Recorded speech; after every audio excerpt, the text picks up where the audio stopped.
Hi friends, ಹೇಗಿದ್ದೀರಾ? I hope ಎಲ್ಲರೂ ಚೆನ್ನಾಗಿದ್ದೀರಾ ಅಂದ್ಕೊಳ್ತೀನಿ. ಇವತ್ತು ಆರಿ ವರ್ಕ್ ಕ್ಲಾಸಲ್ಲಿ ಕಟ್ ವರ್ಕ್ನ ಯಾವ ರೀತಿ ಮಾಡೋದು ಅಂತ ನೋಡ್ಕೊಳ್ಳೋಣ. ಇದಕ್ಕೆ ಜರಿ ಥ್ರೆಡ್ನ ತೊಗೊಂಡಿದ್ದೀನಿ, ಹಾಗೆ ನಾರ್ಮಲ್ ನೀಡಲ್ನ ತೊಗೊಂಡಿದ್ದೀನಿ. ನಿಮಗೆ ಕಟ್ ವರ್ಕ್ನ ಈ ಥರ ಜರಿ ಥ್ರೆಡ್ಡಲ್ಲಾದರೂ ಮಾಡ್ಬೋದು, ಇಲ್ಲ ನಾರ್ಮಲ್ ನಾವು ವರ್ಕ್ ಮಾಡ್ತೀವಲ್ಲ ಸಿಲ್ಕ್ ಥ್ರೆಡ್ಡು, ಇದರಲ್ಲೂ ಸಹ ಮಾಡ್ಬೋದು. ನಾನೀಗ ನಿಮಗೆ ಈಸಿ ಆಗಲಿ ಅಂತ ಸ್ಟಾರ್ಟಿಂಗ್ ಕಲಿಯೋರು ಜರಿ ಥ್ರೆಡ್ಡಲ್ಲಿ ಮಾಡಿ, ಯಾಕೆಂದರೆ ಇದು ಥಿಕ್ನೆಸ್ ಬರುತ್ತೆ, ಟೈಟ್ ಬರುತ್ತೆ, ನಿಮಗೆ ನೀಟಾಗಿ ಸ್ವಲ್ಪ ಇದಾದ್ರೂ ನೀಟಾಗಿ ಬರುತ್ತೆ ವರ್ಕ್ ಮಾಡೋವಾಗ. ಸ್ಟಾರ್ಟಿಂಗ್ ಇದರಲ್ಲಿ ಕಲಿತ್ರೆ ಬೆಟರು. ಇಲ್ಲ ನಾನು ಇದರಲ್ಲೂ ಮಾಡ್ತೀನಿ ಅಂದರೆ ಸಿಲ್ಕ್ ಥ್ರೆಡ್ಡಲ್ಲೂ ಆರಾಮಾಗಿ ಮಾಡ್ಬೋದು. ದಾರಾನ ನೀವು ಎಷ್ಟೋ ವಿಡಿಯೋದಲ್ಲಿ ಕೇಳಿದ್ದೀರ, ದಾರ ಕಟ್ಟಾಗುತ್ತೆ ವರ್ಕ್ ಮಾಡೋವಾಗ ಅಂತ, ಅದಕ್ಕೋಸ್ಕರ ಹೇಳಿದ್ದು ಇದರಲ್ಲಿ ಮಾಡಿ ಸ್ಟಾರ್ಟಿಂಗು ಅಂತ. ದಾರನ ಪೂರ್ತಿಯಾಗಿ ಟೈಟಾಗಿ ಎಳಿಬಾರ್ದು, ಆಗ ನೀಟಾಗಿ ಬರುತ್ತೆ. ಈ ರೀತಿ ರೌಂಡಲ್ಲಿ ಸರ್ಕಲ್ನ ನಾನು ಡ್ರಾ ಮಾಡಿ ಇಟ್ಕೊಂಡಿದ್ದೀನಿ. ಇದರಲ್ಲಿ ಯಾವ ರೀತಿ ಮಾಡಬೇಕು ಅಂದರೆ, ಫಸ್ಟು ನಾವು ಇದನ್ನು ಚೈನ್ ಸ್ಟಿಚ್ನ ಹಾಕ್ತಾ ಹೋಗಬೇಕು.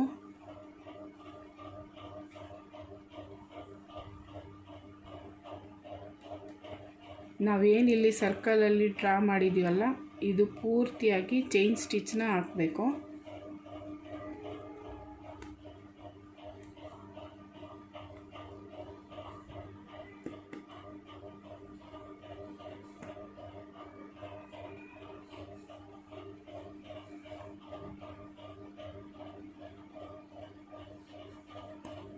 ನಿಮಗೆ ಯಾವ ಥರ ಡ್ರಾ ಮಾಡಿಕೊಂಡ್ರೆ ಈಸಿ ಆಗುತ್ತೋ ಅದೇ ರೀತಿ ನೀವು ಒಂದು ಪಿಕ್ಚರ್ನ ಡ್ರಾ ಮಾಡ್ಕೊಂಬಿಟ್ಟು ಅದರಲ್ಲಿ ಈ ರೀತಿ ಸ್ಟೆಪ್ ಬೈ ಸ್ಟೆಪ್ಪಲ್ಲಿ ಫಾಲೋ ಮಾಡ್ತಾ ಹೋಗಿ, ಆಗ ನೀಟಾಗಿ ಬರುತ್ತೆ.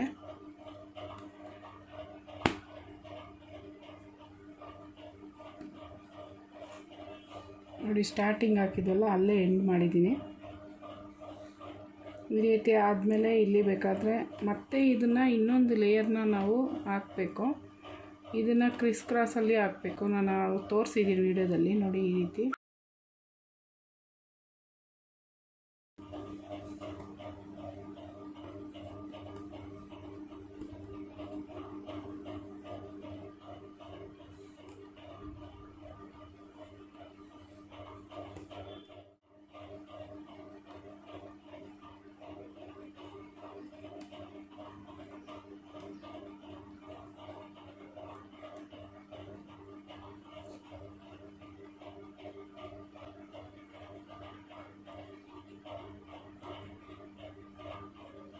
ನೋಡಿ, ಇಲ್ಲಿ ಸ್ಟಾರ್ಟಿಂಗ್ ಈ ಸೈಡಲ್ಲಿ ತೊಗೊಂಡಿದ್ವಲ್ಲ, ಈಗ ಇದ್ರ ಮಧ್ಯೆ ಈ ಕಡೆಯಿಂದ ಹಿಂಗೆ ತೊಗೊಂಡಿದ್ವಿ, ಈಗ ಇಲ್ಲಿಂದ ತೊಗೋಬೇಕು.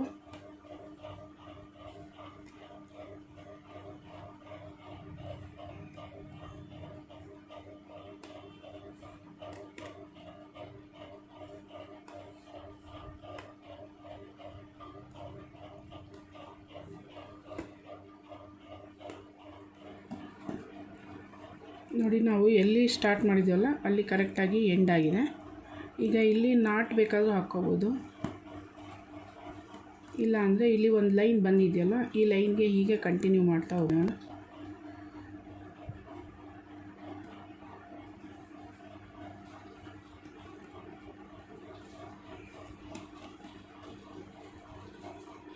ಇದಕ್ಕೆ ಫಸ್ಟು ಚೈನ್ ಸ್ಟಿಚ್ನೇ ಹಾಕಬೇಕು, ಆಮೇಲೆ ಕ್ರಿಸ್ ಕ್ರಾಸಲ್ಲಿ ಹಾಕಬೇಕಾಗುತ್ತೆ. ನಾವು ಕಟ್ ವರ್ಕ್ನ ಯಾವ ರೀತಿ ಇವಾಗ ಸ್ಟಾರ್ಟಿಂಗ್ ಯಾವ ರೀತಿ ಮಾಡಬೇಕು ಅಂತ ಈ ವಿಡಿಯೋದಲ್ಲಿ ನೋಡ್ಕೊಳ್ಳೋಣ. ನೆಕ್ಸ್ಟ್ ವಿಡಿಯೋದಲ್ಲಿ ಕಟ್ ವರ್ಕಲ್ಲಿ ಯಾವ ರೀತಿ ಡಿಸೈನ್ನ ನಾವು ರೆಡಿ ಮಾಡ್ಬೋದು ಜರಿ ಥ್ರೆಡ್ಡಲ್ಲಿ, ಅದನ್ನು ನೋಡ್ಕೊಳ್ಳೋಣ.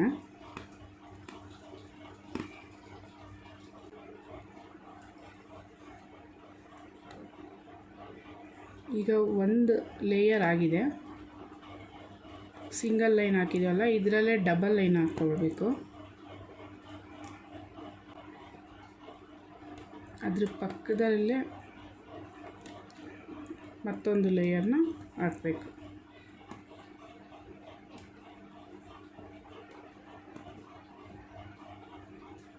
ಇಲ್ಲಿ ಒಂದು ನಾಟ್ ನೋಡಿ, ಜರಿ ಥ್ರೆಡ್ಡಲ್ಲಿ ನಿಮಗೆ ನಾಟ್ ಹಾಕೋದು ಈಸಿ ಆಗುತ್ತೆ. ಇನ್ನೊಂದು ಸಲ ನಾಟ್ ಹಾಕೋದನ್ನು ತೋರಿಸ್ತೀನಿ. ಈ ರೀತಿ ದಾರಾನ ಮೇಲೆ ತೊಗೊಂಡಿದ್ದೀವಲ್ಲ, ಈ ದಾರಾನ ಈ ಬೆರಳಲ್ಲಿ ಈ ರೀತಿ ಇಟ್ಕೊಳ್ಳಿ ಆಯಿತಾ. ಈ ರೀತಿ ಇಟ್ಕೊಂಡು ಮತ್ತೆ ಇದ್ರ ಪಕ್ಕದಲ್ಲಿ ಮತ್ತೊಂದು ಸಲ ದಾರಾನ ತೊಗೋಬೇಕು ನೋಡಿ. ಈ ರೀತಿ ದಾರಾನ ತೊಗೊಂಡು ಈಗ ಇದ್ರ ಕೆಳಗಡೆಯಿಂದ ತೊಗೊಂಡಲ್ಲ ಆ ದಾರಾನ ಈ ರೀತಿ ತೊಗೊಂಡು ಇದನ್ನು ಬಿಟ್ಬಿಡಿ. ಮತ್ತು ಫಸ್ಟ್ ಒಂದು ತೊಗೊಂಡಿದ್ವಲ್ಲ ಇದನ್ನು ಇದ್ರ ಒಳಗಡೆಯಿಂದ ಈ ರೀತಿ ದಾರಾನ ತೊಗೊಂಡು ಕೆಳಗಡೆ ದಾರ ಇರುತ್ತಲ್ವ ಅದನ್ನು ಎಳ್ಕೊಂಡ್ರೆ ನಾಟು ನೀಟಾಗಿ ಕೂರುತ್ತೆ. ಇದನ್ನು ಎಳೆದು ನೋಡಿ, ಯಾಕೆಂದರೆ ನಾಟು ಒಂದೊಂದು ಸಲ ಕೂತಿರೋದಿಲ್ಲ, ಮತ್ತು ನೀವು ಹಾಕಿರೋ ಡಿಸೈನ್ ಎಲ್ಲ ಹಾಳಾಗುತ್ತೆ. ಅದಕ್ಕೋಸ್ಕರ ನಾಟನ್ನ ಕ್ಲೀನಾಗಿ ಕೂತಿದೆಯೋ ಇಲ್ವೋ ಒಂದು ಸಲ ಟೈಟಾಗಿ ಈ ರೀತಿ ಎಳೆದ್ರೆ ನೋಡಿ, ಮೇಲೆ ಇರೋ ದಾರ ಸಹ ಕೆಳಗಡೆ ಹೋಗಿದೆ. ಒಂದೇ ಸಲ ಈ ರೀತಿ ಎಳ್ಕೋಬೇಕು, ತುಂಬ ಹಾರ್ಷಾಗೂ ಎಳಿಬಾರ್ದು ನೋಡಿ. ಈ ರೀತಿ ಟೈಟಾಗಿ ಕೂತಿದೆ. ಈಗ ನೆಕ್ಸ್ಟ್ ಲೈನ್ನ ಹಾಕೋಣ. ಇದು ಪೂರ್ತಿ ಚೈನ್ ಸ್ಟಿಚ್ ಅಲ್ವಾ, ಪೂರ್ತಿ ಹಾಕ್ಬಿಟ್ಟು ಮತ್ತೆ ನಿಮಗೆ ತೋರಿಸ್ತೀನಿ ಡಿಸೈನ್ ಯಾವ ಥರ ಬರುತ್ತೆ ಅಂತ ನೋಡಿ. ಇಲ್ಲಿ ಈಗ ಪೂರ್ತಿ ಈ ಲೈನ್ ಆಗಿದೆ. ಮತ್ತು ನಾವು ಇಲ್ಲಿ ನೆಕ್ಸ್ಟ್ ಲೈನಲ್ಲಿ ಕಂಟಿನ್ಯೂ ಮಾಡಬೇಕು ಅಂದರೆ ಇಲ್ಲಿ ದಾರ ನಾಟ್ ಹಾಕಿ ಮತ್ತೆ ಕಟ್ ಮಾಡಿ ಇಲ್ಲಿಂದ ಸ್ಟಾರ್ಟ್ ಮಾಡೋದೇನು ಬೇಡ. ಹೀಗೆ ಇಲ್ಲಿ ಏನು ನಾವು ಸರ್ಕಲ್ ಹಾಕಿದ್ದೀವಲ್ಲ ಅಲ್ಲೇ ಕ್ರಿಸ್ ಕ್ರಾಸಲ್ಲೇ ಒಂದು ಸಲ ಈ ರೀತಿ ಸ್ಟಿಚ್ನ ಹಾಕ್ಕೊಂಬಿಡಿ.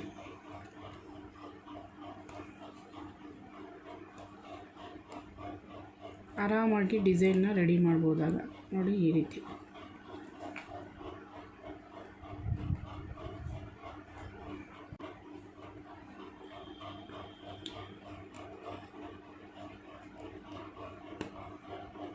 ಮತ್ತು ಇಲ್ಲಿ ಹೊರಗಡೆ ತಗೊಂಡು ಮತ್ತೆ ಇನ್ನೊಂದು ಲೈನ್ ಪಕ್ಕನೇ ಬರಲಿ.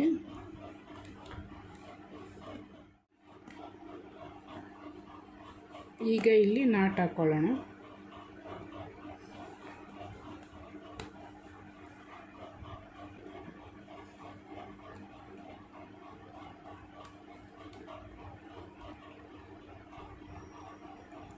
ನೋಡಿ ಟೈಟಾಗಿ ಕೂತಿದೆ. ಈಗ ಇಲ್ಲಿವರೆಗೂ normal chain stitch base line ಆಯಿತು. ಈಗ ಕಟ್ ವರ್ಕ್ಗೆ ನಾವು ಯಾವ ರೀತಿ ರೆಡಿ ಮಾಡಬೇಕು ಇದನ್ನು ನೋಡ್ಕೊಳ್ಳೋಣ ನೋಡಿ. ಇದನ್ನು ಬ್ಯಾಕ್ ಸೈಡು ಟರ್ನ್ ಮಾಡ್ಕೊಂಡಿದ್ದೀನಿ. ಇದಕ್ಕೆ ನಾವು ಚೈನ್ ಸ್ಟಿಚ್ ಏನು ಮಾಡಿದ್ವಲ್ಲ ಅಲ್ಲಿ ಒಂದು ಲೈನ್ ಸುಮ್ಮನೆ ಸ್ವಲ್ಪ ಈ ರೀತಿ ಗ್ಲೂನ ಹಾಕಬೇಕು. ಸ್ಟಿಚ್ ಇರೋದು ಟೈಟ್ ಇದಾಗುತ್ತೆ ಅಷ್ಟೇ ನೋಡಿ. ಈ ರೀತಿ ಮಾಡೋವಾಗ ಸ್ವಲ್ಪ ಹುಷಾರಾಗಿ ಮಾಡಬೇಕು.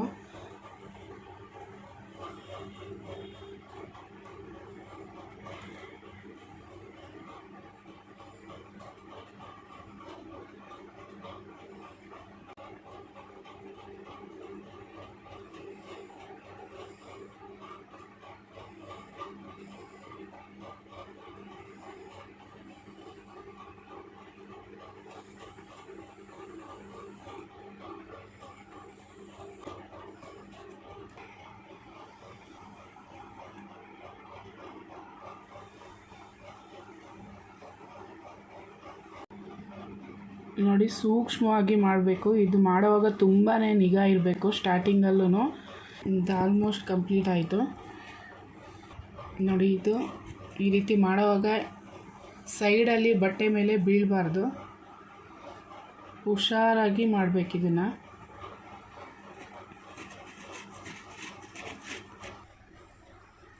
ನೋಡಿ ಯಾವ ರೀತಿ ಇದೆ.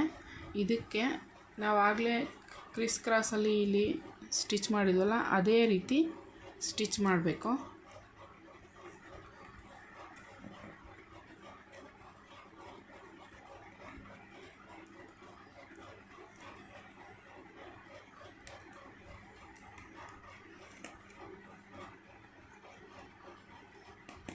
ನಾನು ಕಳೆದ ವಿಡಿಯೋದಲ್ಲಿ ಕ್ರೋಶಾ ವರ್ಕ್ ಮಾಡುವಾಗ ಡಿಸೈನ್ಗೋಸ್ಕರ ಹೇಳಿದ್ದೆ, ಆರಿ ವರ್ಕ್ ಮಾಡೋರಿಗೆ ಕ್ರೋಶಾ ವರ್ಕ್ ಐಡಿಯಾ ಬಂದೇ ಬರುತ್ತೆ ಅಂತ. ನೋಡಿ, ಇದರಲ್ಲಿ ಕ್ಲಿಯರಾಗಿ ಗೊತ್ತಾಗುತ್ತೆ ನಾವು ಯಾವ ರೀತಿ ಸ್ಟಿಚ್ನ ತೊಗೊಳ್ತೀವಿ, ದಾರಾನ ಯಾವ ರೀತಿ ತೊಗೊಳ್ತೀವಿ ಅಂತ.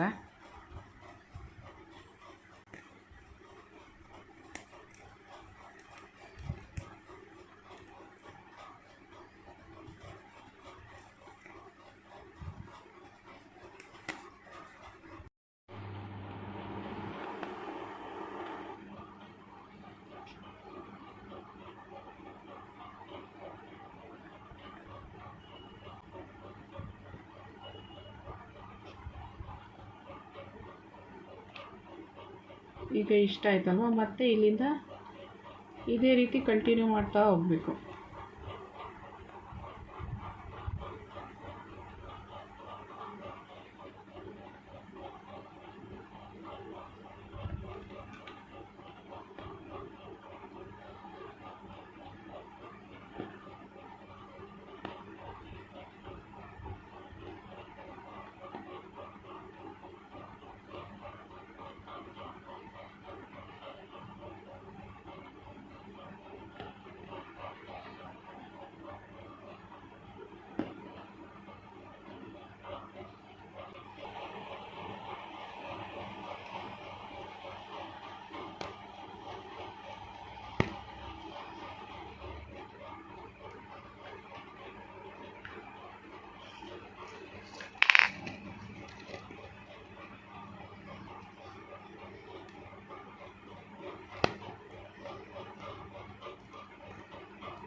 ಎಲ್ಲೂ ಸಹ ನಾಟನ್ನ ಹಾಕಿ ಕಂಟಿನ್ಯೂ ಮಾಡಿಲ್ಲ, ಒಂದೇ ಥರನೇ ಕಂಟಿನ್ಯೂ ಆಗಿ ಆಗ್ತಾ ಇರೋದು.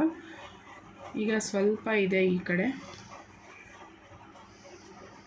ದಾರನ ಕೆಳಗಡೆ ಈ ರೀತಿ ಸೂಜಿಗೆ ಸುತ್ತಕೊಂಡು ಆರಾಮ್ಸೆ ಇಟ್ಕೊಳ್ಳಿ. ಟೈಟಾಗಿ ಎಳಿಯೋದು, ಟೈಟಾಗಿ ಹಿಡಿಯೋದು ಈ ಥರ ಎಲ್ಲ ಮಾಡಬೇಡಿ. ಸುಮ್ಮನೆ ನೋಡಿ ಈ ರೀತಿ ಮೇಲೆ ಈ ರೀತಿ ತಗೊಳ್ಳೋದು, ಮತ್ತು ಸೂಜಿ ಮೇಲೆ ದಾರ ಸುತ್ಕೊಳ್ಳೋದು, ಮೇಲೆ ತಗೊಳ್ಳೋದು.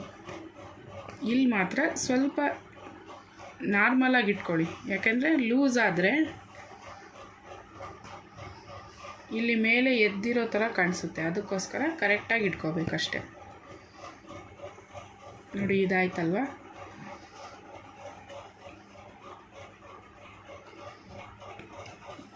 ಇಲ್ಲಿ ಒಂದು ಲಾಕ್ನ ಹಾಕಬೇಕು.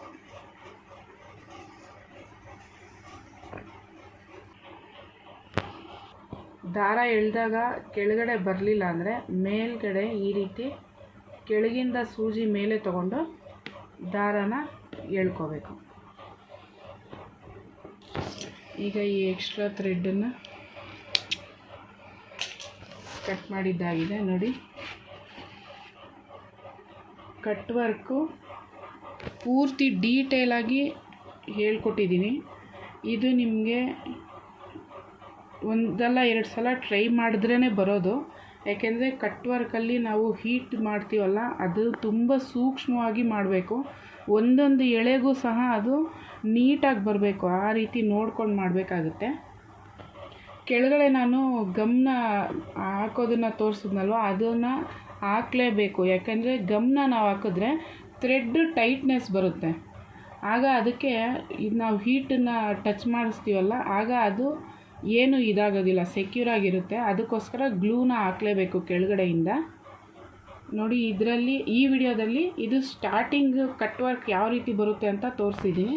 ನೆಕ್ಸ್ಟ್ ವಿಡಿಯೋದಲ್ಲಿ ಕಟ್ ವರ್ಕಲ್ಲೇ ಡಿಸೈನ್ ಯಾವ ರೀತಿ ಮಾಡಬೇಕು ಅನ್ನೋದನ್ನು ಹೇಳ್ಕೊಡ್ತೀನಿ. ನಿಮಗೆ ಈ ಕ್ಲಾಸು ತುಂಬ ಈಸಿಯಾಗಿ ಅರ್ಥ ಆಗಿದೆ ಅಂದ್ಕೊಳ್ತೀನಿ. ಈ ಕೂಡಲೇ CS ಫ್ಯಾಷನ್ ಕ್ರಿಯೇಷನ್ನ ಸಬ್ಸ್ಕ್ರೈಬ್ ಮಾಡ್ಕೊಳ್ಳಿ, ಹಾಗೆ ಲೈಕ್ ಮಾಡಿ, ಶೇರ್ ಮಾಡಿ, ಕಮೆಂಟ್ ಮಾಡಿ. ಆರಿ ವರ್ಕ್ ಕ್ಲಾಸ್ನ ಕಲಿತಾ ಇರಿ. Thank you.